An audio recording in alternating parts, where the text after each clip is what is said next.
السلام عليكم ورحمة الله وبركاته. إن الحمد لله نحمده ونستعينه ونستغفره ونعوذ بالله من شرور أنفسنا ومن سيئات أعمالنا. من يهده الله فلا مضل له ومن يضلل فلا هادي له. ونشهد أن لا إله إلا الله وحده لا شريك له وأشهد أن محمدا عبده ورسوله. يا أيها الذين آمنوا اتقوا الله حق تقاته ولا تموتن إلا وأنتم مسلمون. يا أيها الناس اتقوا ربكم الذي خلقكم من نفس واحدة وخلق منها زوجها وبث منهما رجالا كثيرا ونساء واتقوا الله الذي تساءلون به والأرحام إن الله كان عليكم رقيبا. يا أيها الذين آمنوا اتقوا الله وقولوا قولا سديدا يصلح لكم أعمالكم ويغفر لكم ذنوبكم ومن يطع الله ورسوله فقد فاز فوزا عظيما. எல்லா புகழும் அகிலங்கள் அனைத்திற்கும் ஏக இறைவனாகிய தூணின்றி வான் படைத்த அல்லாஹ் ரபுல் ஆலமீன் ஒருவனுக்கே உரித்தானதாகும். அவனது சாந்தியும் சமாதானமும் அவனுடைய இறுதி தூதர் முஹம்மது ரசூலுல்லாஹ் ஸல்லல்லாஹு அலைஹி வஸல்லம் அவர்கள் மீதும் அவர்களை பின்பற்றி வாழ்ந்த சத்திய சஹாபாக்கள், தாபீன்கள், தபா தாபீன்கள், உலமாக்கள், நல்லோர்கள், நாம் நேசிப்பவர்கள், நம்மை நேசிப்பவர்கள், குறிப்பாக இங்கே அமர்ந்திருக்கக்கூடிய நம் அனைவரின் மீதும் என்றென்றும் நின்று நிலவட்டுமாக. எல்லாம் வல்ல அல்லாஹ்வின் நல்லடியார்களே, இந்த உலகத்தில் குறிப்பாக நான் வாழக்கூடிய இந்த காலகட்டத்தை பொறுத்தவரை உலகத்தில் எத்தனை கோடி மக்கள் இருக்காங்கன்னு தெரியுமா? உலகம் முழுக்க 600 தாண்டிருச்சு. 830 கோடிக்கு மேலே போயிடுச்சு. 820 to 830 கோடி தாண்டிடுச்சு. இப்போ இந்த உலகம் என்பது நாளுக்கு நாள் சொல்லுவாங்க, ஒரு நொடிக்கு உலகத்தில் ஒரு நொடிக்கு 4.7 அல்லது 4 to 5 குழந்தைகள் பிறக்குது. ஒரு நொடிக்கு இந்த உலகத்தில் 4.7 பிள்ளைங்க ஆவரேஜாக பிறக்கிறது என்பதாக யுஎன்ஓடைய தரவுகள் நமக்கு சொல்லுது. அப்படி பார்க்கக்கூடிய நேரத்தில் ஒரு நாளைக்கு 3.5 லட்சம் குழந்தைகள் இந்த உலகத்தில் பிறக்குது. ஒரு நாளைக்கு 3.5 லட்சம் பிள்ளைங்க. இதில் அதிர்ச்சியான விஷயம் என்ன அப்படின்னு சொன்னால், பிறக்கக்கூடிய பிள்ளைங்களில் 3 நொடிக்கு ஒரு நொடிக்கு 4 பிள்ளைங்க பிறக்குதுன்னா 3 நொடிக்கு ஒரு பிள்ளை அனாதையாக்கப்படுது. 3 நொடிக்கு ஒரு குழந்தை, அதாவது 12 அல்லது 16 குழந்தைகளில் ஒரு குழந்தை என்ன பண்ணுதுன்னா அனாதையாக்கப்படுகிறது. அதாவது சில பொழுதுகளில் தாயை இழந்திருக்கலாம், அல்லது தந்தை இழந்திருக்கலாம், அல்லது 2 பேரையுமே இழந்த அனாதைகள் ஆக அந்த குழந்தைகள் என்ன செய்யுதுன்னா மாற்றப்படுது அப்படின்னு சொல்லி யுஎன்ஓடைய தரவுகள் 2024 அறிக்கையில் நமக்கு சொல்லுது. இந்த அனாதைகள் பற்றி இஸ்லாம் என்ன சொல்லுது அப்படிங்கிறத நம்ம தெரிஞ்சுக்கொள்ளணும். முஸ்லீமாக நாங்கள் இருக்கக்கூடிய காலத்தில், நாங்கள் இருக்கக்கூடிய காரணத்தினால இந்த அனாதைகளை பற்றி இஸ்லாம் என்ன நமக்கு சொல்லுகிறது என்பதை நாங்கள் தெரிஞ்சே ஆகணும். ஏன்னா விதவைகள் நமக்கு தெரியும், அனாதைகளை போல விதவைகளும் இருக்கிறாங்க, அதே போல ஏழைகள் இருக்கிறாங்க, வறியவர்கள், இப்படிலாம் இருக்கக்கூடிய நேரத்தில் இந்த விதவைகள் எந்த அளவுக்கு மனசிரமம் படுறாங்களோ, ஏழைகள் எந்த அளவுக்கு மன கஷ்டப்படுறாங்களோ, அதை விட கொஞ்சம் அதிகமான கடுமையோடு இந்த அனாதைகள் என்ன பண்ணுறாங்கன்னா மனதளவில் கஷ்டப்படுவதாக செய்திகள் நமக்கு சொல்லும். இது நமக்கு தெரியாது. அனாதைகளாக இருக்கக்கூடியவர்களுக்கு அந்த வேதனை என்பது தெரியும். அல்லாஹ் ரபுல் ஆலமீன் மறுமை நாளை பற்றி குரான்ல சொல்லக்கூடிய நேரத்தில் மறுமை நாளுடைய அதாபு, அதனுடைய வேதனையையும் மறுமை நாளுடைய வேதனையினுடைய கடுமையையும் பற்றி பயங்கரத்தையும் அல்லாஹ் சொல்லும் பொழுது அல்லாஹ் சொல்லுவான், யௌம யஃபிர்ருல் மர்உ மின் அஹி வ உம்மிஹி வ அபீஹி வ சாஹிபத்திஹி வ பனிஹின்னு சொல்கிறான். அல்லாஹ் சொல்லுவான், யௌம யஃபிர்ருல் மர்உ மின் அஹி, அதாவது அந்த நாள், மறுமை நாளினுடைய கடுமையின் காரணமாக அந்த நாளுடைய பயங்கரம் எப்படி இருக்கும் தெரியுமா? அல்லாஹ் சொல்றான், அந்த நாளில் தன்னுடைய சகோதரனை ஒருத்தன் சகோதரனாவே பார்க்க மாட்டான். சகோதரனை பார்த்தாலும் அவனை பார்க்காதது போல ஓடி விடுவான். அதே போல உம்மிஹி வ அபிஹி, தாயை பார்த்தாலும் ஓடி விடுவா, அவளும் ஓடி விடுவா, இவரும் ஓடி விடுவார். வ அபிஹி, அவருடைய வாப்பாவை பார்த்தா, வாப்பா இவரை பார்த்தாலும் 2 பேரும் என்ன செய்வாங்கன்னா தன்னுடைய நஃப்ஸை தேடி தான் என்ன செய்வாங்கன்னா ஓடுவாங்க. அந்த நாளினுடைய பயங்கரம் அந்த அளவுக்கு இருக்கும். ஓ சாஹிபத்திஹி ஓ பனிஹி, அவருடைய பிள்ளையை பார்த்தும் ஓடுவாங்க, நண்பனை பார்த்தும் ஓடுவாங்க. இதில் அல்லாஹு ரபுல் ஆலமீன் 2 விஷயத்தை நமக்கு சொல்றான். ஒன்று, அந்த நாளினுடைய கடுமை, இந்த நாள் அந்த யோமுன்னு சொல்லக்கூடிய அந்த ஜட்ஜ்மெண்ட் டேவுடைய கடுமை பயங்கரம் எந்த அளவுக்கு இருக்கும் அப்படிங்கிறதையும் அல்லாஹ் சொல்றான். 2வது இன்னொரு செய்தியில ரசூலுல்லாஹி சொல்றாங்க, அல்லாஹ் குர்ஆன்ல சொல்லுவான், அதாவது பால் கொடுத்துட்டு இருப்பாளே ஒரு பிள்ளைக்கு, அந்த தாய் என்ன செய்வாளாம், பால் கொடுத்து கொண்டிருக்கக்கூடிய தன்னுடைய குழந்தையை விட்டு விட்டு ஓடி விடுவாள், போட்டுட்டு போயிடுவா. பால் கொடுத்துட்டு இருக்கிற தாய் தன்னுடைய குழந்தையை போட்டுட்டு போயிடுவா. ரசூலுல்லாஹி அவர்கள் ஒரு நாள் போர்க்களத்துல உட்கார்ந்து இருக்கக்கூடிய நேரத்துல நபியவங்க சஹாபாக்கள்கிட்ட கேட்குறாங்க, ஒரு பெண் அங்கே ஓடி வர்றா, அவ பார்க்குற பிள்ளையெல்லாம் எடுத்து பால் கொடுக்குறா, ஆனால் அவளுடைய பிள்ளைய காணலை. அப்போ பார்க்குற பிள்ளையெல்லாம் பிடிச்சி தேடி தேடி தேடி தேடி பால் கொடுக்குறா. கடைசி அவளுடைய பிள்ளை கிடச்சிருச்சு. அவளுடைய பிள்ளைக்கு எடுத்து அவ பால் கூட்டிட்டு இருக்கிற நேரத்துல நபியும் கேட்டாங்க, இந்த பெண் வந்து இந்த குழந்தைய வந்து நெருப்புல தூக்கி போடுவாளா அப்படின்னு கேட்கறாங்க. அப்ப சஹாபாக்கள் சொல்றாங்க, அந்த பிள்ளையை எப்படி பாதுகாக்க முடியுமோ அதைத்தான் அவ செய்வாளை தவிர எந்த சூழ்நிலையிலையும் பிள்ளைய கொண்டு போய் தீல போட மாட்டா அப்படின்னு சொல்லி நபி அவங்க சொல்றாங்க. அப்போ நபி அவங்க அந்த இடத்துல சொல்றாங்க, அல்லாஹ் ரப்புல் ஆலமீன் இதை விட உங்கள் மேல பாசம் வைக்கிறான் அப்படின்னு சொல்லி சொல்லுவாங்க. இது எதுக்காக எந்த செய்தியை சொன்னேன் அப்படின்னா, அப்படிப்பட்ட தாய்மார்கள் கூட அந்த ஜட்ஜ்மெண்ட் டேயின் போது விட்டு விட்டு ஓடி விடுவார்கள்.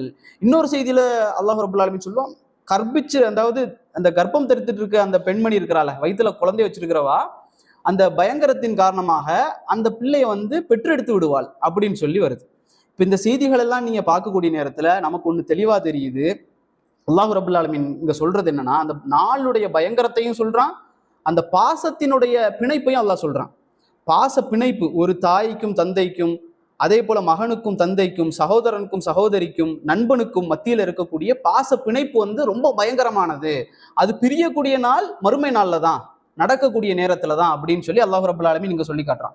இப்ப இந்த சொல்லப்பட்ட இந்த அனைத்து விஷயங்களும் நமக்கு ஒன்றை தெளிவுபடுத்துது. தாய் மகன் உறவு, தந்தை மகன் உறவு என்பது மிகப்பெரிய பயங்கரமான ஒரு உறவு. அதை பாச பிணைப்பை வந்து நம்மளால கற்பனை கூட பண்ணி பார்க்க முடியாது அப்படிங்கிறது தெளிவாகுது. ஒரு குடும்பத்துல வந்து ஒரு தந்தை இருக்கிறார் அப்படின்னு சொன்னா, அந்த தந்தைக்கு ஒரு பெண் குழந்தை இருக்கும் அல்லது ஒரு ஆண் குழந்தை இருக்குதுன்னு வைங்களேன். அந்த பெண் குழந்தைக்கு ஏதாவது ஒரு தேவை அப்படின்னு சொன்னா அவசர அவசரமா வாப்பாட்ட போய் கேட்கும், வாப்பா எனக்கு இதை வாங்கி கொடுங்க வாப்பா. ஆண் குழந்தையா இருந்தாலும் சரி, வாப்பா எனக்கு தலைவலிக்குது வாப்பா, எனக்கு இது பிடிக்கல.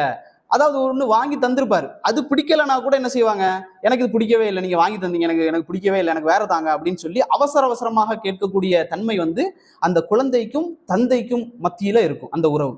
அதே போல தந்தைக்கு ஏதாவது அந்த பிள்ளைக்கு மேல பாசம் காட்டணும், இரக்கம் காட்டணும், நேசம் காட்டணும் அப்படின்னு சொன்னா, அந்த தந்தை தன்னுடைய பிள்ளைக்கு மேல காட்டக்கூடிய இரக்கத்தை போல வேற யாரும் அந்த பிள்ளைக்கு மேல இரக்கம் காட்ட முடியாது. அந்த தாய் அந்த பிள்ளைக்கு மேல இரக்கம் காட்டுறது போல, அந்த தந்தை அந்த குழந்தைக்கு மேல இரக்கம் காட்டுறது போல, அன்பை காட்டுறது போல, உணர்வை காட்டுறது போல வேற யாராலும் அந்த பிள்ளைக்கு மேல இரக்கம் காட்ட முடியாது. இது நாங்க என்ன செய்யணும், முதல்ல விளங்கி கொள்ளணும். அனாதைகள் என்பவர்கள் எப்படி வாழ்ந்து கொண்டிருக்கிறார்கள் அப்படிங்கிறத. அந்த குழந்தையாலையும் தந்தைகிட்ட எப்படி அப்ரோச் பண்ணுவாங்களோ அந்த மாதிரி அப்ரோச் பண்ண முடியாது.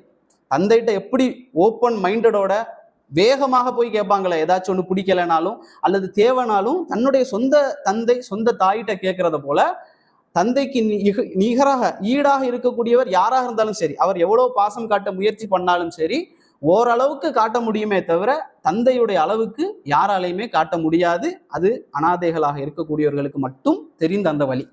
இது வந்து அனாதைகளுக்கு மட்டும் இல்லை, வாப்பா இறந்து போயிட்டாரு அப்படிங்கிறவங்களுக்கு மட்டும் இல்லை, அல்லது உம்மா இறந்து போயிட்டாங்கிறது மட்டும் இல்லை.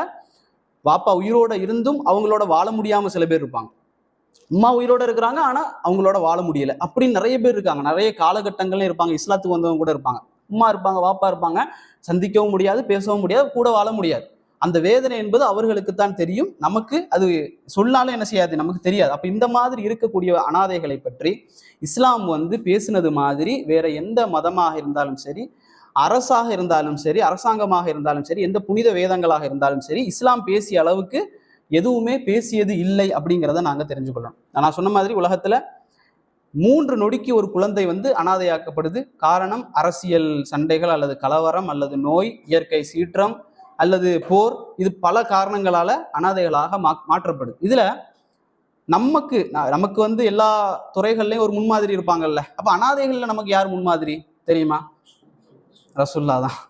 அனாதைகள்லயும் அவர் தான் முன்மாதிரி. அனாதைகளுடைய தலைவர்னு கூட சொல்லுவாங்க. அனாதைகளுடைய தலைவர் யார் அப்படின்னு சொன்னா அல்லாஹ்வுடைய தூதர் ஸல்லல்லாஹு அலைஹி வஸல்லம். அவரை போல ஒரு அனாதை இல்லைன்னு சொல்லக்கூடிய அளவுக்கு பிறக்கிறதுக்கு முன்னாலேயே பாப்பா மவுத் ஆயிட்டாங்க. பிறந்து 6 வருஷத்துல உம்மா மவுத்து. அதுக்கு பிறகு அவரை வளர்த்துக்கிட்டு இருந்த அப்துல் முத்தலிப் மவுத் ஆகுறாங்க. அதுக்கு பிறகு அபூ தாலிப். இப்படி ரசூல் ஸல்லல்லாஹு அலைஹி வஸல்லம் அவர்கள் அனாதையாக இருந்தது போல யாருமே இருந்ததில்லை. சில உலமாக்கள் அறிஞர்கள் வந்து சொல்லுவாங்க, அல்லாஹ் ரப்புல் ஆலமீன் வந்து பல நபிமார்களை வந்து இந்த உலகத்துக்கு அனுப்பி வச்சான். எல்லா நபிமார்களுக்கும் அல்லாஹ் ரப்புல் ஆலமீன் வாப்பாவையும் உம்மாவையும் கொடுத்து தானே வச்சிருந்தான். உலகத்தினுடைய தலைவர், நபிமார்களுடைய தலைவர் ரசூல் ஸல்லல்லாஹு அலைஹி வஸல்லம். அவங்களுக்கு ஏன் அல்லாஹ் ரப்புல் ஆலமீன் வாப்பாவும் இல்லாம உம்மாவும் இல்லாம ஏன் ஆக்குனா அப்படின்னு சொல்லி அவங்க விளக்கம் சொல்லுவாங்க. அவர்களுடைய விளக்கம் நபி அவங்களோ அல்லது மற்ற செய்திகளோ அல்ல. அவங்க ஒரு விளக்கம் சொல்றாங்க.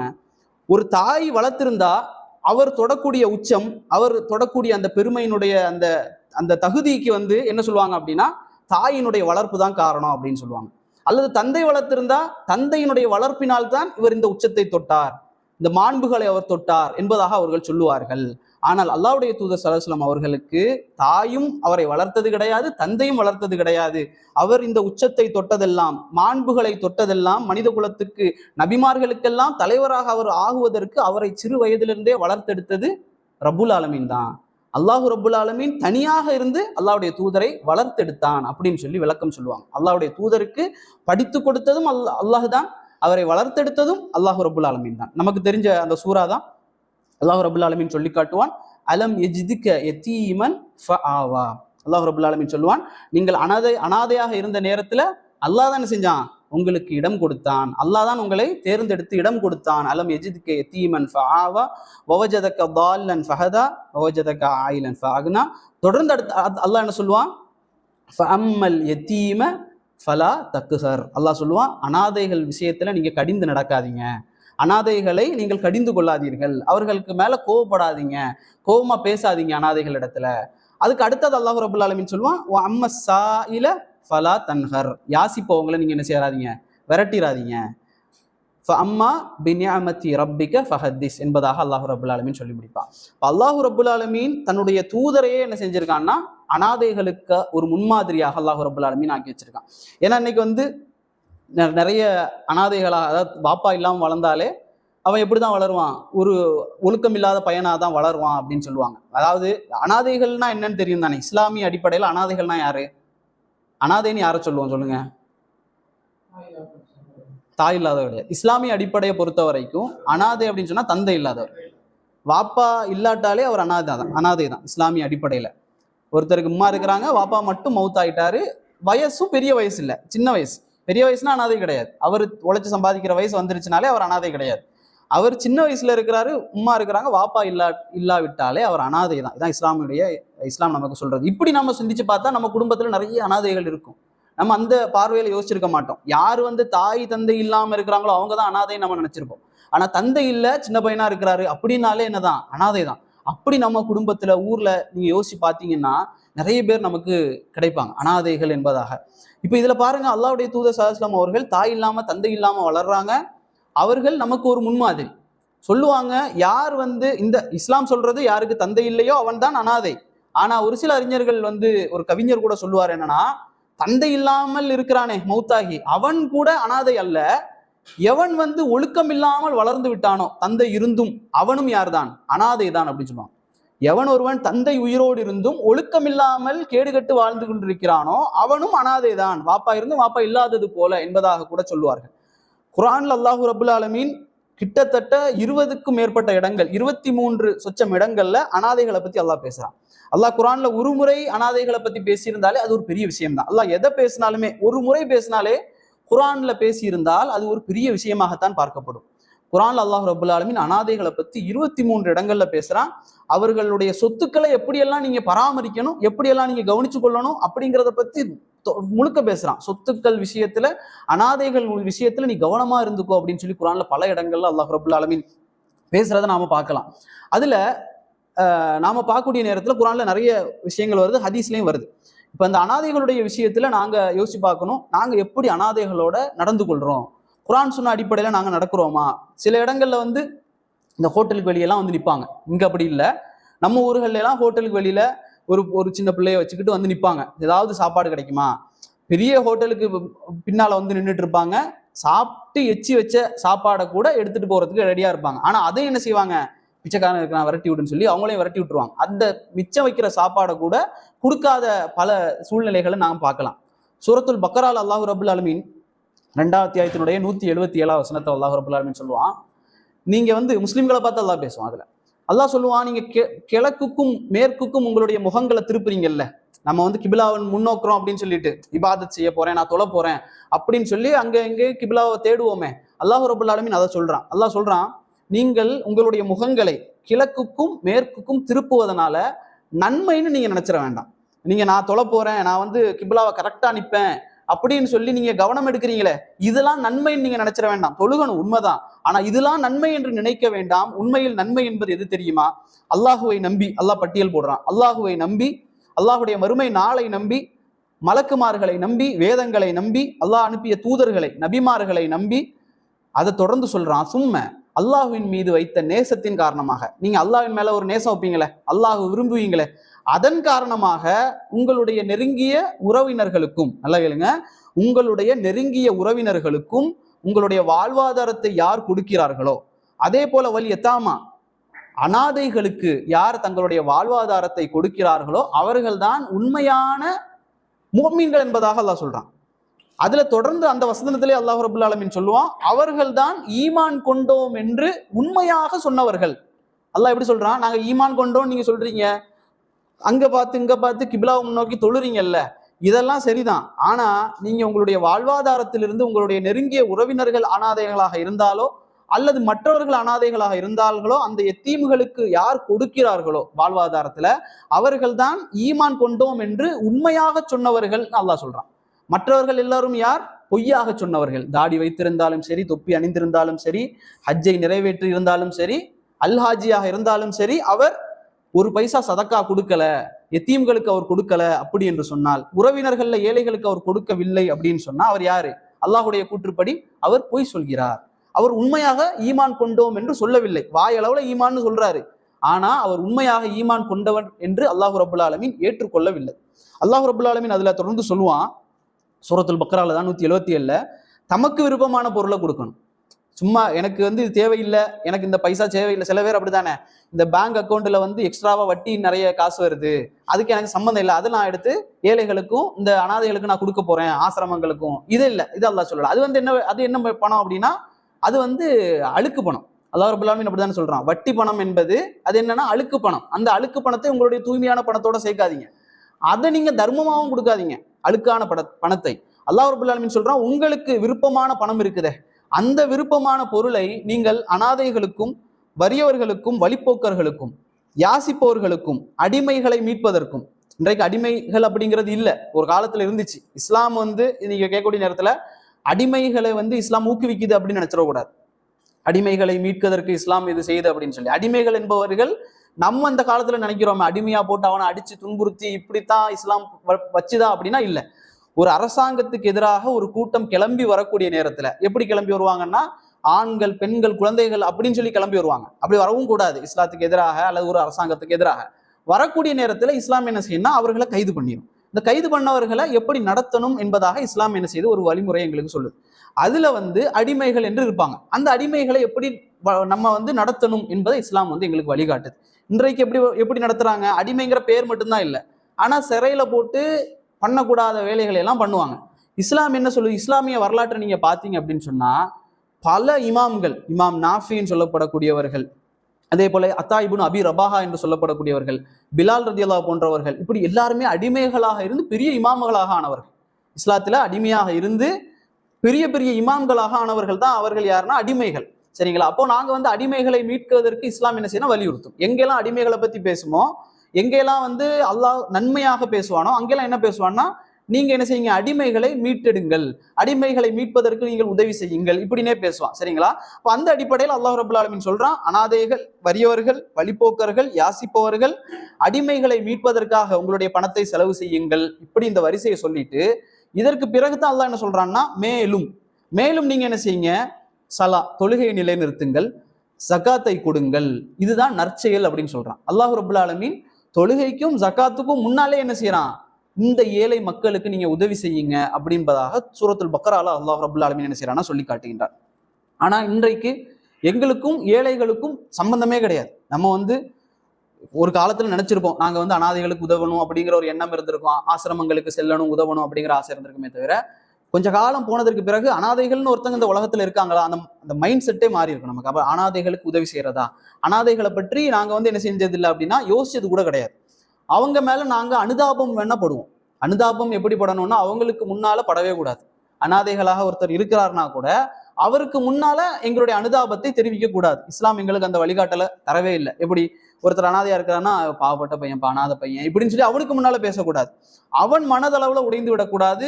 அவன் என்ன செய்யணும் அப்படின்னு சொன்னா, அவன் வளர்ந்து அவனுடைய திறமைக்கேற்ப அவன் உயர்வான். சரிங்களா? அவனுக்கு முன்னால நாங்க என்ன செய்யக்கூடாது? ஒரு காலமும் அனுதாபத்தை செய்யவே கூடாது. ஒரு ஒரு பழமொழி சொல்லுவாங்க, என்னன்னா, உலகத்துல இருக்கிற எல்லாமே சின்னதாக தொடங்கி பெருசாகிட்டே இருக்கும். எதுவாக இருந்தாலும் சின்னதாக இருந்து வளர்ந்துகிட்டே இருக்கும், முசீபத்தை தவிர. முசீபத் ஆரம்பத்துல பெரிதாக இருக்கும், அது சின்னதாயிட்டே இருக்கும். ஒரு பிரச்சனை வந்துருச்சுன்னா ஆரம்பத்துல என்ன எப்படி இருக்கும் அப்படின்னா, பெரிய பிரச்சனை வந்துருச்சு அப்பா அப்படின்னு இருக்கும். ஆனா நாள் போக போக என்ன இதுதானா அப்படிங்கிற மாதிரி அது குறைஞ்சிக்கிட்டே போய் கடைசியில் ஒண்ணுமே இல்லை, இந்த பிரச்சனையே இல்லை, புதுசா ஒரு பிரச்சனை வந்துச்சுன்னா எப்படி இருக்கும், இதை விட பெரிய பிரச்சனையா இருக்க இப்படி தோணும். இது ஒரு ரூல், சரிங்களா? அதனால ஒரு அனாதை சிறுவனுடைய விஷயத்துல வந்து நாங்க அவனோட நடந்து கொள்ளக்கூடிய நேரத்துல அவனுடைய மனதை உடைக்கிற அளவுக்கு நாம பேசிடக்கூடாது. அவனுடைய அது முசீபத்து தான், அது ஒரு வேதனையான விஷயம்தான், அவனுக்கு கஷ்டம் சிரமம் உண்மைதான். ஆனா அவனுடைய மனசு தளர்ந்து விடாத அளவுக்கு, அவன் உடைந்து விடாத அளவுக்கு நாங்க என்ன செய்யணும், நடந்து கொள்ளணும். அவனுக்கு வேற விதங்கள்ல உதவி செய்யணும்.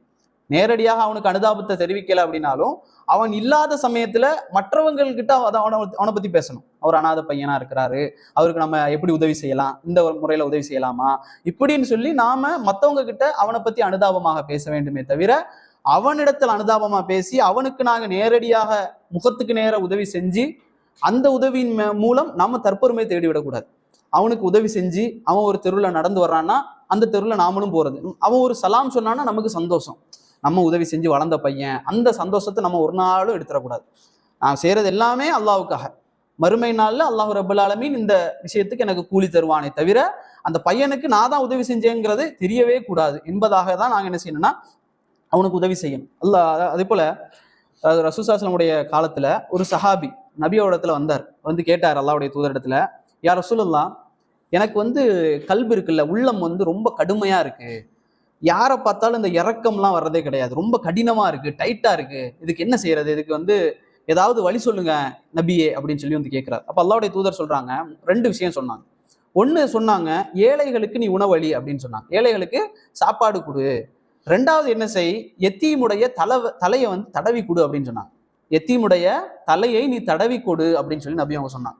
எத்தீமுடைய தலையை தடவுறதுல ஒரு பெரிய ஒரு மாற்றம் நம்முடைய உள்ளத்துல ஏற்படும், அது உண்மை. ஒரு அனாதை சிறுவனுடைய தலையை நீங்க தடவுனீங்கன்னு வைங்களேன், அவனை பார்த்து இவன் நம்ம பிள்ளையா இருந்திருந்தா எப்படி இருக்கும்னு நினைச்சு பாருங்களேன். நம்ம பிள்ளை இந்த நிலைமையில இருந்திருந்தா, நாம இல்லாம இருந்திருந்தா எப்படி இருக்கும்னு நினைச்சு பார்த்து அந்த தலையை தடவுனாலே அந்த உள்ளங்கள் மாறும் அப்படிங்கிறது அல்லாஹ்வுடைய தூதர் சொல்றாங்க. இதுல இன்னொரு விஷயம், தலையை தடவுறது வெறுமனே என்னுடைய ரசூலுல்லாஹ் சொல்லிட்டாங்க தலையை தடவுறது இல்லை, அவனோட உட்கார்ந்து அவன் எதை கேட்கிறானோ அதை அவனுக்கு செஞ்சு கொடுக்க முடிஞ்சா செஞ்சு கொடுக்கறது தான் இந்த ஹதீஸ் பேசுது அப்படின்னு சொல்லி உலமாக்கள் சொல்றாங்க. வெறுமனை தலையை தடவி கொடுக்கறது அல்ல, அவனோடு உட்கார வேண்டும், அவனுடைய தலையை தடவி கொடுக்க வேண்டும், அவனுக்கு என்னெல்லாம் தேவையோ அதை உங்களால முடிஞ்சா நிறைவேற்றி கொடுங்க அப்படின்னு சொல்லி அல்லாஹ்வுடைய தூதர் சொன்னாங்க. அப்படி செய்யக்கூடிய நேரத்தில் உங்களுடைய மனது என்ன செய்யும், கடினமாக இருக்கக்கூடிய உள்ளங்கள் கூட உருகும் என்பதாக அல்லாஹ்வுடைய தூதர் சொன்னாங்க. அப்துல்லா இப்னு உமர்னு ஒருத்தர் இருந்தார், சஹாபி, உமருடைய பையன், தெரியும் தானே. இந்த அப்துல்லா இப்னு உமர் ரலியல்லாஹு அன்ஹு என்ன செய்வாங்களாம், இவரை சொல்லுவாங்க எத்தீம்களுடைய தந்தை என்பதாக சொல்லுவாங்க. எத்தீம்களுடைய தந்தையாரு அப்துல்லா இப்னு உமர்னு சொல்லுவாங்க. ஏன்னா அவர் எப்ப சாப்பிட்டாலுமே என்ன செய்வாராம், யாராவது ஒரு எத்தீமை என்ன செய்வாராம் அழைச்சு பக்கத்துல உட்காந்து வச்சு அவருக்கும் சாப்பாடு கொடுப்பாரு அப்துல்லா இப்னு உமர் ரலியல்லாஹு அன்ஹு. எப்ப சாப்பிட்டாலும் சரி, ஒரு நாள் என்ன செய்யறாங்கன்னா அப்துல்லா இப்னு உமர் சாப்பிட்டுட்டு இருக்கிறாங்க, பார்த்துக்கிட்டே இருக்கிறாரு, வெயிட் பண்ணிக்கிட்டே இருக்காரு, ஏதாவது ஒரு அனாதை வருவாரா வருவாரா வருவாரான்னு சொல்லி தெருவை பார்த்துட்டே இருக்காரு. ஏன்னா அவருக்கு வீட்டுக்கு எப்பவுமே வரக்கூடியது பழக்கம். அப்போ பார்த்துட்டே இருக்காரு, யாருமே வரல. அவரு சாப்பாடு எல்லாம் சாப்பிட்டு முடிச்சிட்டாரு, வெயிட் பண்ணி சாப்பாடை சாப்பிட்டு முடிச்சிட்டாரு. அந்த காலத்துல ஒரு ஸ்வீட் குடிக்கிற மாதிரி ஒரு ஜூஸ் அல்லது ஏதாவது ஒரு பாயசம் மாதிரி ஏதாவது ஒண்ணு வச்சிருக்கிறாங்க, அது மட்டும் பாக்கி இருக்கு. அப்துல்லா இப்னு உமர் என்ன செய்யறாருன்னா அதை எடுத்து குடிக்கிறதுக்காக போறாரு, ஒரு அனாதை வந்துட்டார் சாப்பிடுவதற்கு. அப்துல்லா இப்னு உமர் சொன்னாங்க, நான் உங்களுக்காக வெயிட் பண்ணிக்கிட்டே இருந்தேன், இவ்வளவு நேரம் காத்துக்கிட்டு இருந்தேன், உங்களுடைய சாப்பாடு தான் நான் தெரியாம சாப்பிட்டுட்டேன், நீங்க வராததுனால நீங்க மன்னிச்சிருங்க, இந்த ஸ்வீட்டை மட்டுமாவது நீங்க குடிச்சுக்கோங்க அப்படின்னு சொல்லி அவருக்கு கொடுத்தார். அந்த அனாதை என்ன செஞ்சாருன்னா அதை குடித்து கொண்டார். அதே போல எத்தீம்களுடைய தாயாக சொல்லுவாங்க யார் அப்படின்னா ஜெய்னப் ரலியல்லாஹு அன்ஹா, நபியுடைய மனைவி. நமக்கு தெரியும் ரசூலுல்லாஹி ஸல்லல்லாஹு அலைஹி வஸல்லம் அவர்கள் மரணிக்கக்கூடிய நேரத்துல ரசூலுல்லாஹ் வந்து தன்னுடைய மகள் ஃபாத்திமாவை கூப்பிட்டு காதுல ஒன்று சொன்ன உடனே ஃபாத்திமா ரலியல்லாஹு அன்ஹா அவங்க சிரிச்சாங்க. அதுக்கு பிறகு அழுதாங்க. இப்படி அழுத உடனே என்ன பேசுனாங்கன்னு தெரியல. அப்ப ரசூலுல்லாஹி ஸல்லல்லாஹு அலைஹி வஸல்லம் அவர்கள் அதுல ஒரு செய்தி சொன்னாங்க, உங்கள முதலாவதாக மரணிக்க போறவங்க யார் அப்படின்னா கை நீளமானவர் அப்படின்னு சொன்னாங்க. நபி அவங்க எனக்கு பிறகு மரணிக்க போறவங்க யாருன்னா மனைவிமார்கள்ல கை நீளமானவங்க அப்படின்னு சொன்னாங்க.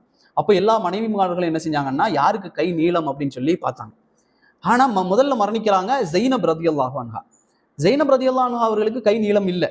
அப்பதான் அவர்களுக்கு தெரிஞ்சது ஜெய்னப் ரலியல்லாஹு அன்ஹா அவர்கள் எத்தீம்களுக்கும் அனாதைகளுக்கும் அதிகமாக என்ன செய்வாங்க, வறியவர்களுக்கு வழிப்போக்கர்களுக்கு அதிகமாக தர்மம் செய்யக்கூடியவர்களாக இருந்தார்கள். ரசூலுல்லாஹ் அதைத்தான் குறிப்பிட்டாங்க, என்ன கை நீளமானவர். கை நீளமானவர் யாரு? ஜைனப் ரலியல்லாஹு அன்ஹா. அவங்க என்ன செய்வாங்களாம், அவங்க தாங்களே உழைச்சி இந்த தோல் எல்லாம் வந்து இது பண்ற வேலையெல்லாம் தானே செஞ்சு என்ன செய்வாங்களாம், எத்தீம்களுக்கும் வறியவர்களுக்கும் வழிப்போக்கர்களுக்கும் உதவி செய்யக்கூடியவர்களாக ஜைனப் ரலியல்லாஹு அன்ஹா அவர்கள் இருந்தார்கள் அப்படிங்கிறத நம்ம பார்க்கிறோம். அதே போல் நபி ஸல்லல்லாஹு அலைஹி வஸல்லம் அவர்கள் ஒரு நாள் உட்கார்ந்து இருக்கிறாங்க. சஹாபாக்கள் வந்து கேட்கிறாங்க, யஸ்அலூனக மாதா யுன்ஃபிகூன், நாங்க செலவு செய்யறதுனா யாருக்கு செலவு செய்யறது யார சொல்லலாம் அப்படின்னு கேட்குறாங்க. அல்லாஹ் குர்ஆன்லயே சொல்லி காட்டுறான், யஸ்அலூனக மாதா யுன்ஃபிகூன், அவர்கள் உங்களிடத்துல கேட்கிறாங்க நாங்க யாருக்கு செலவு செய்யறது அப்படின்னு சொல்லி கேட்கிறாங்க. சஹாபாக்கள் நபி இடத்துல கேட்கிறாங்க, நாங்க செலவு செய்யணும். இன்னைக்கு எப்படியா கேட்கிறோம்? சஹாபாக்கள் கேட்கிறாங்க, நாங்க செலவு செய்யணும் யாருக்காவது, யாருக்கு செலவு செய்யறது சொல்லுங்க. ரசூலுல்லாஹி ஸல்லல்லாஹு அலைஹி வஸல்லம் அவர்கள் வந்து அல்லாஹ் சொன்னதை சொல்றாங்க. அல்லாஹ் ரப்பல் ஆலமீன் குர்ஆன்ல சொல்லுவான், குல், நீங்க சொல்லுங்க, மா அன்ஃபக்தும் மின் கைரின், நல்லதை நீங்க செலவழிக்கிறதாக இருந்தா, உங்கள இருக்கிறதுல நலவை நீங்கள் செலவழிக்கிறதாக இருந்தா, ஃபலில் வாலிதைனி, உங்களுடைய பெற்றோர்களுக்கு ஃபர்ஸ்ட், ஃபலில் வாலிதைனி, ரெண்டு, வாப்பாக்கும் உம்மாக்கும், வல் அக்ரபீன, உங்களுடைய நெருங்கிய உறவினர்கள், வல் யதாமா, அனாதைகள், வல் மசாக்கின், உங்களுடைய வறியவர்கள், வபினி சபீல், வழிப்போக்கர்கள், இப்படி சொல்லி அல்லாஹ் ரப்பல் ஆலமீன் அந்த பட்டியலை சொல்றான். இதுல அல்லாஹ் ரப்பல் ஆலமீன் ஃபர்ஸ்ட் யார சொல்றான்னா தாய் தந்தை தான். இதுலயும் நம்ம கவனிக்க வேண்டியது, தாய் தந்தைக்கு கொடுத்ததற்கு பிறகுதான் சமூக சேவை. தாய் தந்தையை ஏழையாக விட்டு அவங்கள பசியில விட்டு அவர்களுக்கு தேவைக்கு நாங்க கொடுக்காம சமூக சேவை செஞ்சு பெயரெடுத்து நாங்க வந்து ஊர்ல பிரபல்யம் அடைகிற அளவுக்கு நாங்க போயிடக்கூடாது. முதலாவதாக அல்லாஹ் ரப்பல் ஆலமீன் சொல்வான், ஃபலில் வாலிதைனி, உங்களுடைய பெற்றோர்களுக்கு முதலாவது செலவு செய்யுங்கள். பெற்றோருக்கு செலவு செய்வது என்பது வெறுமனே மாசத்துக்கு இவ்வளவு ரூபா அனுப்புறோமா, இல்ல, அப்படி இல்லை. அவர்களுக்கு என்ன தேவையோ அது. சில பெற்றோர்கள் இருப்பாங்க, தாய் தந்தை இருப்பாங்க, பணத்தை விட அவர்களுக்கு என்னன்னா தனிமை வந்து ரொம்ப கஷ்டத்தை கொடுக்கும். பணம் தாரான், மாத்திரை மருந்து எல்லாம் வருது.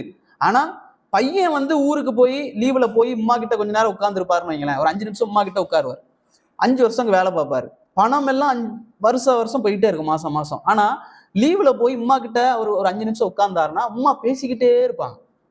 தாய் என்ன செய்வா, மகன் கிட்ட பேசிக்கிட்டே இருப்பாங்க. சில நேரத்தில் அழுதுருவாங்க, அழுதெல்லாம் பேசுவாங்க. இது நாம நினைப்போம், என்ன இப்பதான் வந்திருக்கேன், வந்து இவ்வளவு நேரம் பேசிக்கிட்டே இருக்காங்களே, அது விஷயமே இருக்காது. ஆனா உண்மையை தாய் எதை விரும்புறா அப்படின்னா அதுதான் விரும்புறா. பணத்தை எல்லாத்தையும் விட என் மகன் என் பக்கத்துல இருந்து நான் பேசுறத கேட்கறானே, அது ஒரு தாய்க்கு விருப்பமா இருக்கும். ஒரு தந்தையுடைய உணர்வும் அப்படிதான் இருக்கும். ஒரு தந்தையுடைய உணர்வும், என்னதான் நீ காசை அனுப்பிட்டாலும் கூட ஒரு 5 நிமிஷம் வாப்பாட்ட பேசுறது இருக்க, போன் பண்ணியாவது பேசுறதுல என்ன செய்வார்னா வாப்பா மகிழ்வார். வாப்பாவுடைய உணர்வு அப்படித்தானே, வெளிப்படுத்த மாட்டார வாப்பா. வாப்பா பயங்கர ஸ்ட்ராங்கா இருப்பாரு. ஒரு மகளை கட்டி கொடுத்துருவாரு, மகள் வளர்த்து எடுத்து கட்டி கொடுத்துருவாரு. கல்யாண மண்டபத்துல அம்மா அழுவா, தங்கச்சி அழுவும், எல்லாருமே அழுவாங்க. வாப்பா அழமாட்டாரு. வாப்பா எல்லாம் முடிச்சுட்டு தைரியமா போ அப்படி இப்படின்னு சொல்லிட்டு பள்ளிவாசல்ல உட்கார்ந்து அழுவார். பள்ளிவாசல்ல தொழுது முடிச்சுட்டு சஜிதால் அழுவார், அல்லது தனியா சென்று யாருக்குமே தெரியாம ராத்திரியில அழுவார். அந்த அழுகைக்கு வந்து அம்மாவுடைய பாசம் நிற்காது, ஈடாக. அதனால எங்க தாய் தந்தைக்கு நாங்க செலவழிக்கிறது என்பது வெறுமனே பணம் மட்டும் அல்ல, அவர்களுக்கு என்ன தேவையோ அதை நாங்க என்ன செய்யணும், செஞ்சு அவர்களுக்கு உதவி செய்யறது தான் இதை குறிக்குது. முதலாவதாக உங்களுடைய செலவழிக்கணுமா, நேரத்தை செலவழிக்கிறதாக இருந்தாலும் சரி, எதை செலவழிக்கிறதா இருந்தாலும் சரி, முதலாவதாக ஃபலில் வாலிதைன், உங்களுடைய தாய்க்கு தந்தைக்கு, வல் அக்ரபீன, ரெண்டாவது உங்களுடைய உறவினர்களை மறந்துடக்கூடாது. உறவினர்கள் உங்களோட சண்டையிடுறாங்க, பேசாம இருக்கிறாங்க, கல்யாணத்துக்கு கூப்பிடல, இந்த விஷயத்துக்காக எல்லாம் சண்டை போட்டுறக்கூடாது. அவர்களுக்கு ஏதாவது சிரமமா நீங்க அனுப்புறதை அனுப்பிக்கிட்டே இருங்க. மூன்றாவதாக வல் யதாமா, அடுத்ததா அல்லாஹ் சொல்றான் அனாதைகள் விட்டுறாதீங்க. அனாதைகளை நீங்க விட்டுறாதீங்க, அவர்களுக்கு செலவு செய்யுங்க. வல் மசாக்கின, வறியவர்களுக்கு செலவு செய்யுங்க. வபினி சபீல், வழிப்போக்கர்கள், இன்றைக்கு அவர்கள் இல்லை, ஆனாலும் சில பேர் இருப்பாங்க, அவர்களுக்கு முடிந்தால் நீங்கள் செலவு செய்யுங்கள். இந்த வரிசையில நீங்க நினைக்கலாம், அனாதைகளுடைய லிஸ்டையும் அல்லாஹ் கொண்டு வரான். அவர்கள் ஏழைகளாக இருந்தாலும் சரி, சில அனாதைகளை பார்ப்பீங்க ஏழையா இருக்க மாட்டாங்க, நல்ல வசதி இருக்கும் மாஷா அல்லாஹ், ஆனா அனாதையா இருப்பாரு. அவர்களையும் அல்லாஹ் அந்த பட்டியலில் கொண்டு வரான். இதுல நாங்க கவனிக்க வேண்டியது அதுதான். அல்லாஹ் ரபுல் ஆலமீன் இந்த பட்டியலில் கொண்டு வரக்கூடிய நேரத்துல இந்த லிஸ்ட்ல கொண்டு வருவான் அல்லாஹ் ரபுல் ஆலமீன். அனாதைகளை பொறுப்பெடுக்கக்கூடிய விஷயத்துல நாங்க கவனமா இருக்கணும் அப்படிங்கிறது தான். அனாதைகளை பொறுப்பெடுப்பாங்க சில பேர், நிறைய பேர். அதை வாப்பா மௌத்தாயிட்டாங்க அப்படின்னா சின்ன வாப்பா பொறுப்பெடுப்பார், அல்லது மாமா, இந்த மாதிரி யாராச்சும் பொறுப்பெடுப்பாங்க, தாயுடைய சகோதரர் பொறுப்பெடுப்பார். இப்படி பொறுப்பெடுக்கக்கூடிய நேரத்துல அவர்களுக்குன்னு இருக்கக்கூடிய சொத்தை தனியாக வச்சு அவர்களுக்கு செலவு செய்யணும். அனாதைகள் இருக்கிறாங்க, நம்ம வீட்டுல தான் எடுத்து வளர்க்குறோம் அப்படின்னா கூட அவர்களுடைய சொத்தை தனியாக எடுத்து அதுல இருந்து அவர்களுக்கு மட்டும் செலவு செய்யணும். அந்த காசுல இருந்து நாங்களோ எங்களுடைய பிள்ளைகளோ உடுத்தவோ உண்ணவோ கூடாது, சாப்பிட்றவும் கூடாது, ட்ரெஸ்ஸாக போட்டுறவும் கூடாது. இப்படி வரக்கூடிய அந்த குர்ஆன் வசனத்தை சஹாபாக்கள் என்ன செஞ்சாங்க அப்படின்னு சொன்னா, அந்த குர்ஆன் வசனம் வந்துருச்சு 2வது அத்தியாயத்தினுடைய 220 221 அல்லாஹ் ரப்பல் ஆலமீன் சொன்ன உடனே சஹாபாக்கள் என்ன செஞ்சாங்க அப்படின்னு சொன்னா, முழுவதுமாக அப்படி ஒதுக்கிட்டாங்க.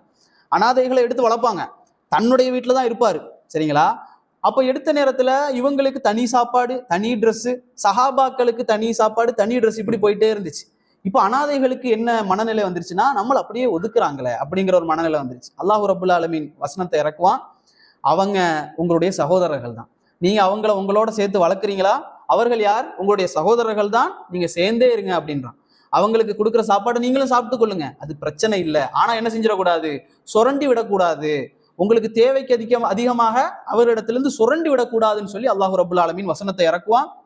அப்ப அவர்களிடத்திலிருந்து நாங்க என்ன செய்யக்கூடாதுன்னா, சுரண்டி அவர்களுடைய சாப்பாடை நாங்க என்ன செய்யக்கூடாது? அநியாயமாக சாப்பிட்டு விட கூடாது. அல்லாஹ் ரப்பல் ஆலமீன் குர்ஆன்ல சொல்லுவான், எஸ் அலூனக அனில் யதாமா, அதாவது எப்படி எத்தீம்களோடு நடந்து கொள்வது அப்படிங்கிறதே அல்லாஹ் சொல்றான். எப்படி எத்தீம்களோடு நடந்து கொள்றதுன்னு அவர்கள் உங்களிடத்தில் கேட்கிறார்கள், நீங்க சொல்லுங்க சீர்திருத்தத்தோடு நடந்து கொள்ளுங்கள். சீர்திருத்தம் செய்வது நாம அவர்களுக்கு செய்யணும். சீர்திருத்தம்னா என்ன அப்படின்னா, உலமாக்கள் சொல்லுவாங்க, ஒரு ஏழைக்கு ஒரு சொத்து, அந்த அனாதைக்கு ஒரு சொத்து இருக்கு அப்படின்னு சொன்னா, அவருடைய சொத்தை பெருக்கணும். எப்படி பெருக்கிறது? அதை ஏதாவது ஒரு பிசினஸ்ல, நான் எங்களுக்கு ஒரு சொத்து இருந்தா அந்த சொத்தை எப்படியே நாங்க அப்படியே வச்சு வச்சு வச்சு வச்சு தீர்க்க மாட்டோமே, அதை எப்படியாவது வளர்ப்போம். பிசினஸ்ல போடுறது, அல்லது நிலம் வாங்கி போடுறது, கோல்டு வாங்கி வைக்கிறது, இந்த மாதிரி ஏதாச்சும் ஒண்ணு பண்ணுவோமே. இதே போல அவர்கள் அனாதைகள் உங்களுடைய கட்டுப்பாட்டில் இருந்தால் அவர்களுடைய சொத்துக்களை நீங்க என்ன செய்யுங்க? வளர்த்து அவர்களுக்கு கொடுங்க. அதை நீங்க என்ன செய்யக்கூடாது? தீர்த்து விடக்கூடாது. அவர்களுக்கு செலவு செய்யறேன் அப்படிங்கிற பேர்ல அப்படியே வச்சு தீர்த்துட்டு அவரை அப்படியே விட்டுறாதீங்க. அவருக்கு என்ன செய்யுங்க? நீங்கள் அந்த சொத்தை அவர்களுக்கு வளர்த்து கொடுங்கள் என்பதாக உலமாக்கள் என்ன செய்யறாங்கன்னா நமக்கு சொல்லித்தராங்க. அல்லாஹ்வுடைய தூதர் ஸல்லல்லாஹு அலைஹி வஸல்லம் அவர்கள் அதனால தான் சொன்னாங்க, சஹீல் புகாரில 4998வது செய்தி, அல்லாஹ்வுடைய தூதர் சொன்னாங்க, நானும் நபியும் அல்லாஹ்வுடைய தூதரும் அனாதையை பொறுப்பெடுப்பவரும், அனாதையை ரசூலுல்லாஹ் சொல்ல, அனாதை யார் பொறுப்பெடுக்கிறாரோ அவரும் நானும் இப்படி இருப்போம் அப்படின்னு சொன்னாங்க. ஹாக்கதா, இப்படி இருப்போம். எப்படி? சொர்க்கத்துல சேர்ந்து இல்ல, ஏன்னா நபிமார்கள் எல்லோரும் சேர்ந்து இருப்பாங்க.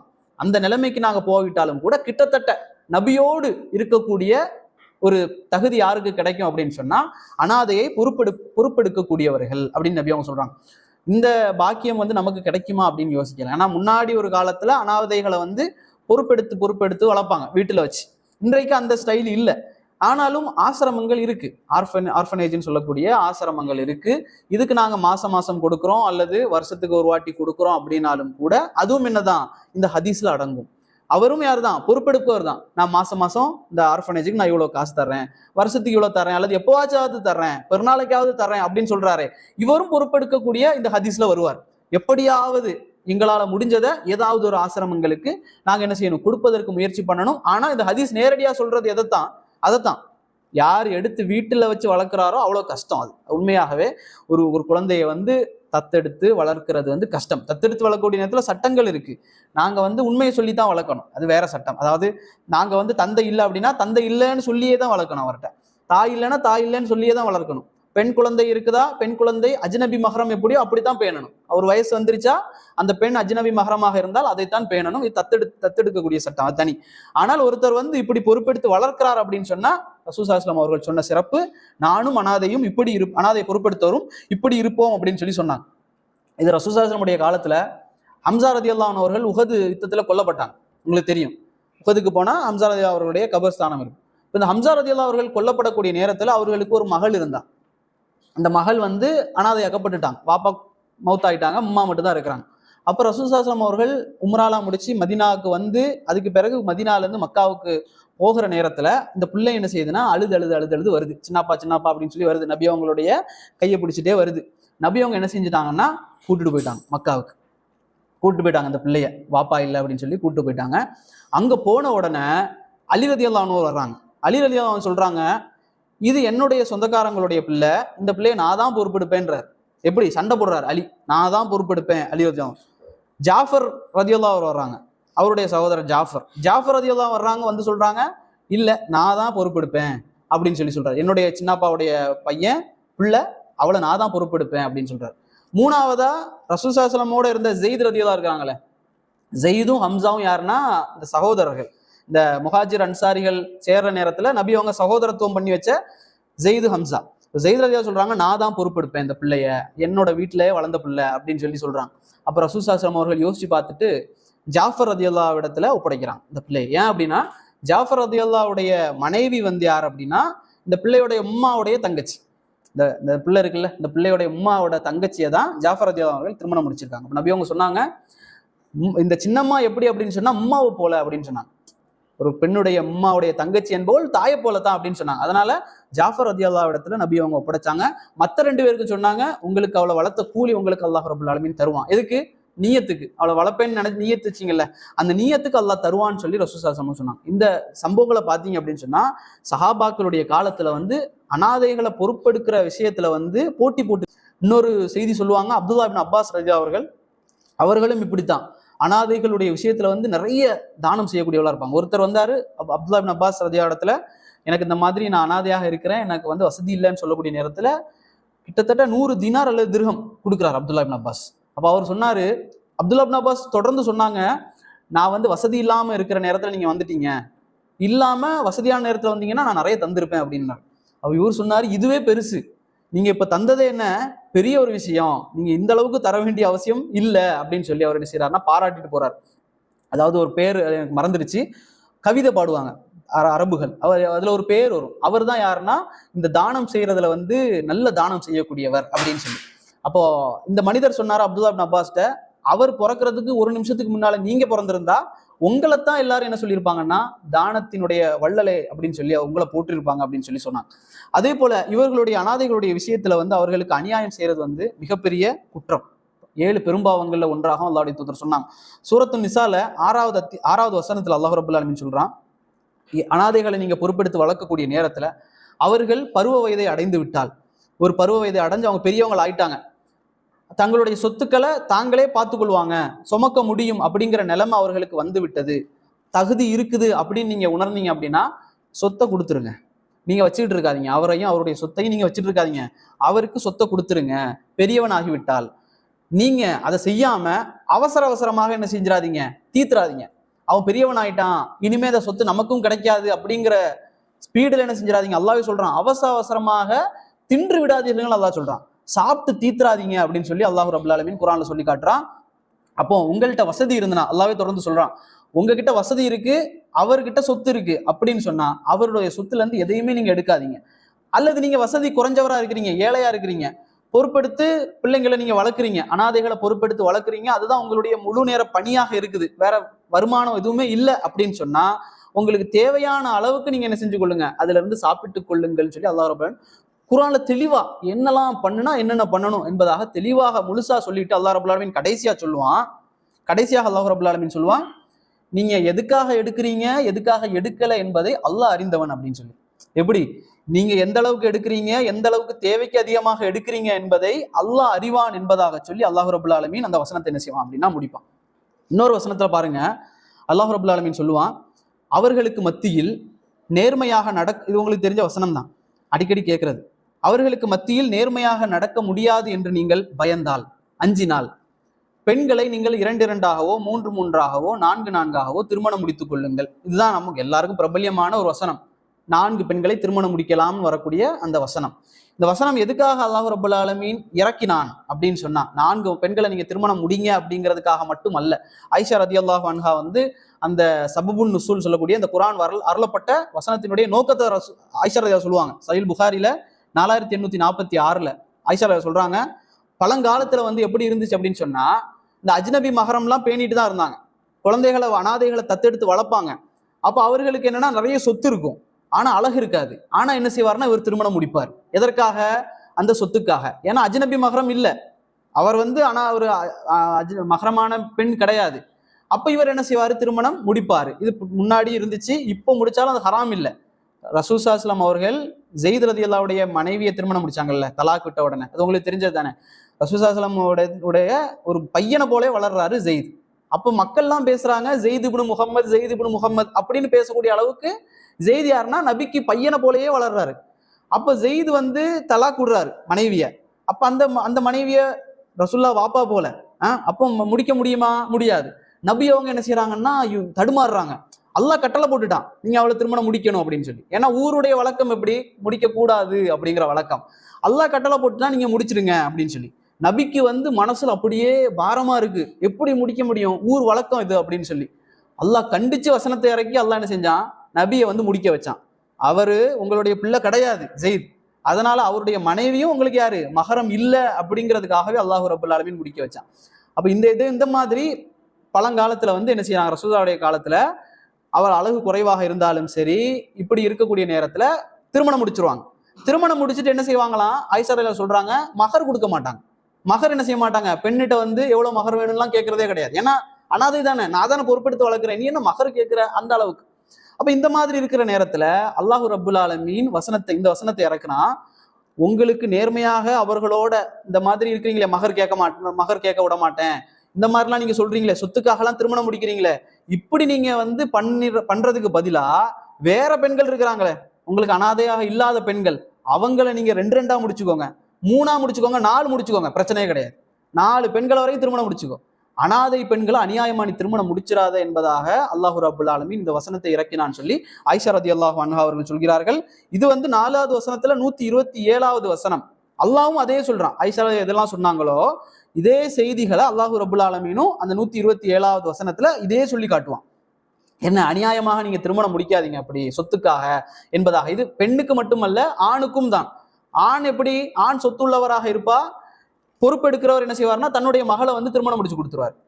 அனாதை தான் நான் வந்து பாத்துக்கிறேன். இதுல என்ன ஆகும் அப்படின்னு சொன்னா, அவர் மகரும் கேட்க மாட்டாரு, ஆண் தானே. அப்ப என்ன பிரச்சனை அப்படின்னா, அவருக்கு மதிப்பு இருக்காது அந்த வீட்டுல.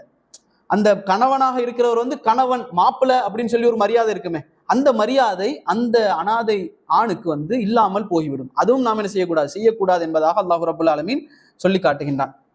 அப்போ இந்த மாதிரி யார் அநியாயமாக சாப்பிடுறாங்களோ அவங்கள பத்தி அல்லாஹ் ரப்புல் ஆலமீன் சொல்லுவான். அல்லாஹ் ரப்புல் ஆலமீன் சொல்றான், அப்படி எவன் ஒருவன் அநியாயமாக அனாதைகளுடைய சாப்பாடை சாப்பிடுறானோ அவன் எதை தான் சாப்பிடுறான், நெருப்பை தான் சாப்பிடுறான். நெருப்பு இருக்குல்ல, நரக நெருப்பை தான் வயிற்றுல சாப்பிடுறான். நரகத்துக்கு இன்னும் போகல, உலகத்திலே எதை தான் சாப்பிடுறான் அப்படின்னா நரக நெருப்பை தான் சாப்பிட்டு கொண்டிருக்கின்றான். கடைசியாக அல்லாஹ் ரப்புல் ஆலமீன் சொல்லி முடிப்பான், நிச்சயமாக அவன் நரகத்தை தான் அடைவான் அப்படின்னு சொல்லி அல்லாஹ் ரப்புல் ஆலமீன் சொல்லி முடிப்பான். மிக கடுமையான ஒரு எச்சரிக்கை. அதே போல் நபி அவங்க சொன்னாங்க, 7 பெரும்பாவங்களை நீங்க தவிர்த்து கொள்ளுங்க. உலகத்துல நிறைய பாவம் இருக்கு, அதுல 7 என்னன்னா பெரும்பாவம். அந்த அளவுக்கு பாவம் இல்லை, பெரும்பாவம் என்பதாக அல்லாஹ் வெறுக்கக்கூடிய பாவம்.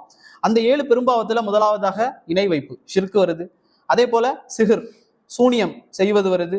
கொலை, அநியாயமாக ஒருத்தனை கொலை செய்யறது. 4வதாக வட்டி, அதுவும் வருது. 5வதாக அல்லாஹ் சொல்றான், அனாதைகளுடைய சொத்தை சாப்பிடுபவன். பாருங்க, இந்த ஷிர்க் செய்யறவன், சிஹர் செய்யறவனுக்கு என்ன எவ்வளவு பெரிய தப்போ. ஒருத்தன் ஷிர்க் செய்யறான், அவன் எவ்வளவு பெரிய அநியாயத்தை செய்யறான். ஒருத்தன் கொலை செய்யறான், கொலை செய்யறவனுக்கு நிகரான ஒரு தப்பு தான் எதுனா அனாதைகளுடைய சொத்தை சாப்பிடக்கூடியவன் என்பதாக அல்லாஹ் அந்த 7ஐயும் வரிசைப்படுத்துறான். 6வதாக என்னன்னா புறமுது விட்டு ஓடக்கூடியவன். போர்ல அல்லாஹ்வுடைய தூதரோடு இருக்கக்கூடிய நேரத்துல புறமுது விட்டு ஓடக்கூடாது, அப்படி ஓடக்கூடியவன். 7வதாக தூய்மையான பெண்கள் மேல குற்றச்சாட்டு, அவதூறு குற்றச்சாட்டு வைக்கக்கூடியவன். இந்த 7 பெரும்பாவங்கள்ல இந்த அனாதைகளுடைய சொத்தை சாப்பிடுறது வந்து ஒன்று. அல்லாஹ்வுடைய தூதர் ஸல்லல்லாஹு அலைஹி வஸல்லம் அவர்கள் அனாதைகளுடைய விஷயத்துல நீங்க பாத்தீங்க அப்படின்னு சொன்னா, நபி அவங்க 11 திருமணம் முடிச்சாங்க, அப்படிதானே? 11 திருமணத்துல எத்தனை பேர் கன்னிப்பெண் சொல்லுங்க? ஒருத்தங்க, ஆயிஷா ரலியல்லாஹு அன்ஹா. இந்த ஒருத்தரை தவிர மீதி 10 பேரும் யாருன்னா விதவைகள் தான். நபி அவங்க திருமணம் முடிச்ச 10 பேரும் விதவைகள் தான். 11 பேர்ல அதுல ஒரு சில மனைவிமார்களுக்கு என்னன்னா, உம்மு சலமா ரலியல்லாஹு அன்ஹா போன்ற மனைவிமார்களுக்கு எல்லாம் பிள்ளை இருந்துச்சு, நிறைய பிள்ளை, அனாதை பிள்ளைகள் இருந்துச்சு. உம்மு சலமா ரலியல்லாஹு அன்ஹா அவர்களை நபி அவங்க திருமணம் முடிக்கக்கூடிய நேரத்துல கூட அவங்க சொன்னாங்க, எனக்கு வந்து 4 பிள்ளை இருக்கு, இந்த பிள்ளையும் பார்க்கணும், உங்களுக்கும் ஹிதமத் செய்யணும், என்னால முடியாது, நான் கோவப்படக்கூடிய பெண்ணு இப்படின்லாம் சொன்னாங்க. நபி அவங்க சொன்னாங்க, நான் பாத்துக்கிறேன், பிள்ளைங்களை என்ன செய்யறேன், நான் பாத்துக்கிறேன் என்பதாக அல்லாஹ்வுடைய தூதர் சொல்லி திருமணம் முடிச்சாங்க. சில வரலாற்று செய்திகள்ல வரும், ரசூல் ஸல்லல்லாஹு அலைஹி வஸல்லம் அவர்கள் அந்த இரவு, ஒவ்வொரு மனைவிமார்களுக்கும் இரவு ஒதுக்கப்படும். அந்த இரவுல நபி அவங்க அந்த வீட்டுக்கு போவாங்க. அவர்கள் என்ன செய்வாங்கன்னா பிள்ளைகளுக்கு பால் கொடுத்துட்டு இருப்பாங்க. நபி அவங்க சொல்லுவாங்க, போயிட்டு நாளைக்கு வரமா அப்படின்னு சொல்லுவாங்க.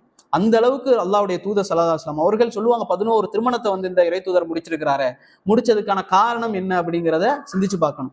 நபி அவங்க எத்தனை 25வது வயதுல திருமணம் முடிக்கிறாங்க அப்படின்னு சொன்னா, கிட்டத்தட்ட 53 வயதுக்கு மேல வரைக்குமே ஒரே மனைவியோட தான் இருக்காங்க. கதீஜா ரலியல்லாஹு அன்ஹா ஒரே மனைவியோட. ஒரு மனிதன் வந்து தன்னுடைய சுய தேவைக்காக, சுய இன்பத்துக்காக அவன் திருமணம் முடிப்பதாக இருந்தா முடிக்கக்கூடிய வயது என்ன, 20ல இருந்து 45, 50.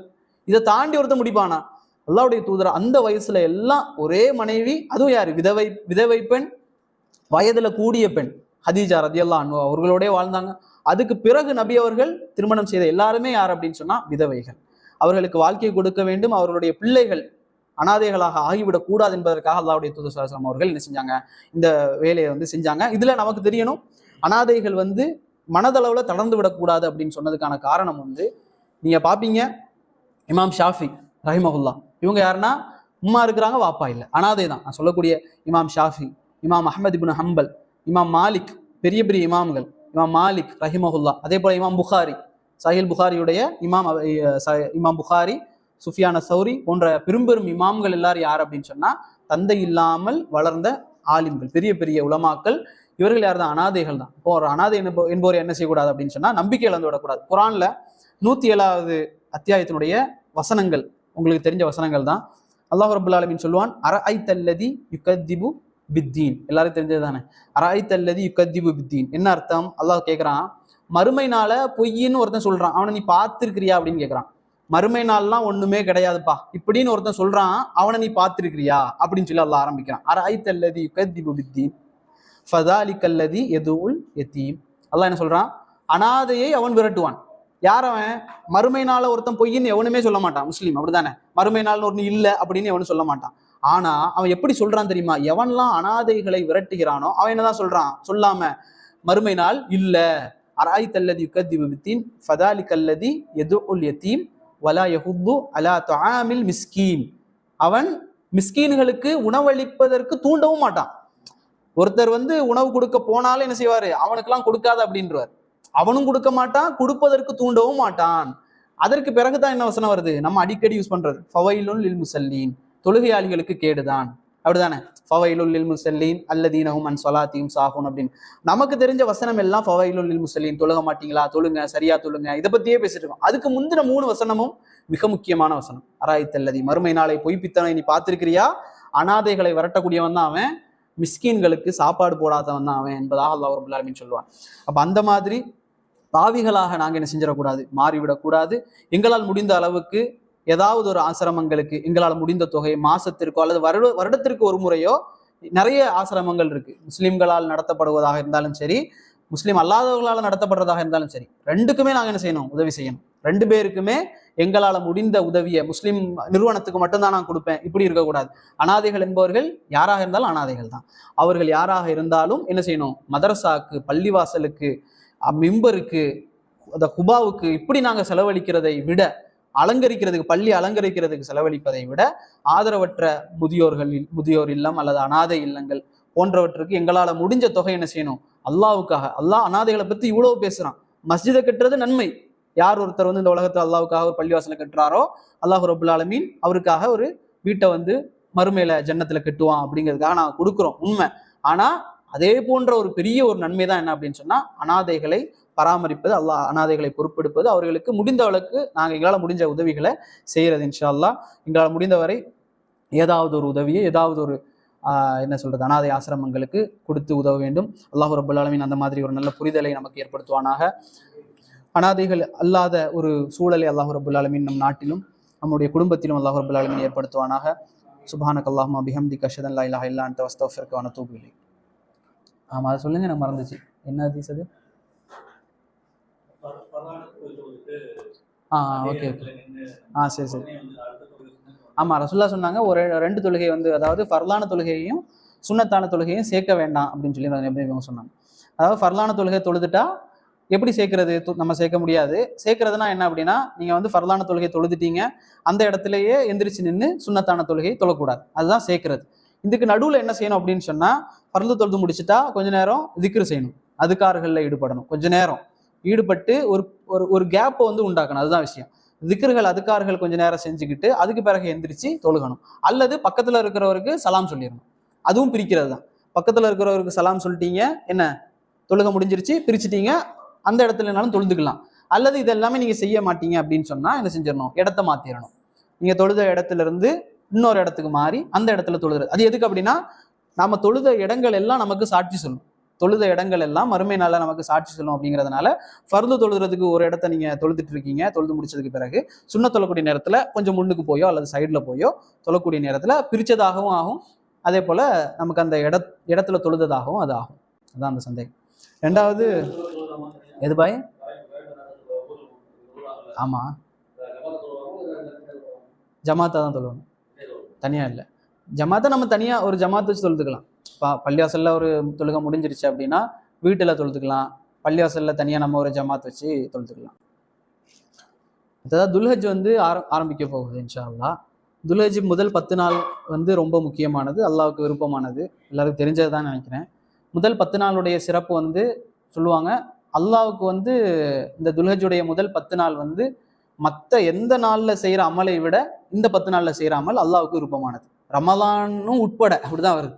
ரமலான்ல செய்யறது வந்து சிறப்பானது தான். லைலத்துல் கதிர்ல நமக்கு தெரியும் 1000 மாதங்களை விட சிறப்பான ஒரு இரவு.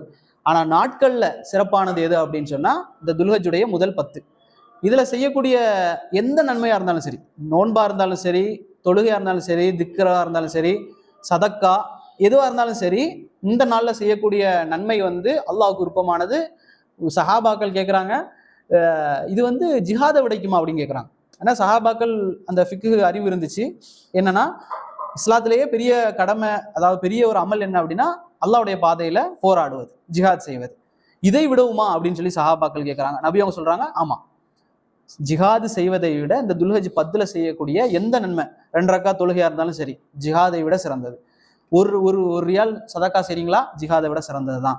ஆனா ரசூல்லா சொல்றாங்க, எதை விட சிறந்தது இல்லை அப்படின்னா, ஜிஹாதுக்கு ஒருத்தர் போறாரு, போய் மௌத்தாயிட்டார், உயிரை கொடுத்துட்டாரு, தன்னுடைய உடமையும் கொடுத்துட்டாரு, மௌத்தாயிட்டாருன்னா அவருக்கு கிடைக்கிற நன்மை அளவுக்கு உங்களுக்கு கிடைக்காது. ஆனா ஒருத்தர் ஜிஹாதுக்கு போயிட்டு மரணிக்காம திருப்பி வந்துட்டார்ல, அவருக்கு என்ன நன்மை கிடைக்குமோ அந்த நன்மையை விட உங்களுக்கு இந்த 10 நாள்ல செய்யக்கூடிய எந்த அமலுக்கும் நன்மை உண்டு அப்படின்னு சொன்னாங்க. அதனால முடிஞ்ச வரைக்கும் அந்த 10 நாள்ல நாம என்ன செய்யணும், பயன்படுத்தி கொள்ளணும். அதே போல குர்பானி கொடுக்குறவங்க தெரியும், உதுகியா கொடுக்குறவங்க வந்து துல்ஹஜ் முதல் பிறையிலிருந்து முடி அகற்றக்கூடாது, நகத்தையும் வெட்டக்கூடாது. அது ஆடு கொடுக்கலாம், மாடு கொடுக்கலாம், ஒட்டகம் கொடுக்கலாம், தெரிஞ்சது தான். ஆடை பொறுத்த வரைக்கும் செம்பரி ஆடாக இருந்தால் அதாவது 6 மாதம், வெள்ளாடாக இருந்தால் 1 வருஷம், மாடாக இருந்தால் 2 வருஷம் வயசு பூர்த்தியாக இருக்கணும், ஒட்டகமாக இருந்தால் 5 வயசு பூர்த்தியாக இருக்கணும். இதுதான் அதனுடைய சட்டம். இதில் வந்து அதிகப்படியாக குருடு இருக்கக்கூடாது, நொண்டி இருக்கக்கூடாது, ரொம்ப மெல்லியதாக ஒல்லியாக இருக்கக்கூடாது, காது கண் இது போன்ற வால் போன்றவைகள் வந்து என்ன சொல்லுவாங்க, அடிபட்டு குறை இல்லாமல் இருக்கணும்.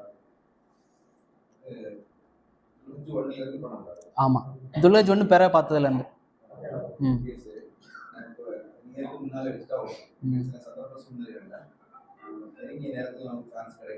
அப்ப இருந்து நியத் வச்சதுல இருந்து, எப்ப நியத் வைக்கிறோமோ அப்ப இருந்து அது ஆரம்பிச்சிடும். இது வந்து அதாவது தொழுகை முடிஞ்சதுக்கு பிறகுதான் கொடுக்கணும்.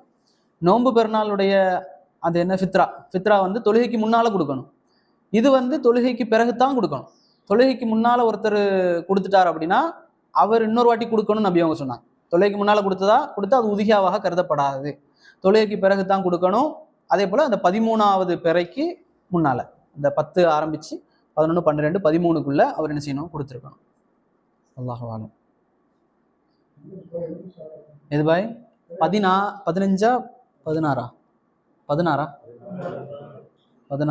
இந்தியாவில் 17 16